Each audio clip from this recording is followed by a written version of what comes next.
অৰণ্যম ট্ৰাষ্টৰ উদ্যোগত আৰু সমূহ ৰাইজৰ সহযোগত খুমটাই চীনাতলীৰ শংকৰ মাধৱ ক্ষেত্ৰত আয়োজন কৰা চতুৰ্থ সংখ্যক সৌদৰ্শন ভিত্তিত ভাওনা প্ৰতিযোগিতাত 24 ডিচেম্বৰ 2024 মঙলবাৰে চীনাতলী অগ্নিগড় শিল্পী সমাজে গৰুণ্ডৰ অমৃতহৰণ বিনতাৰ দাসত্বমোচন নামেৰে এভাগী মহাপুৰুষীয়া নাট প্ৰদৰ্শন কৰে।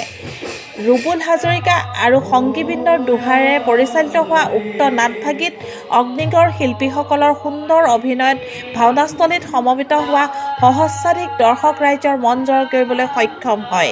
গোলাঘাটৰ পৰা অনিমেষ বৰুৱাৰ প্ৰতিবেদন।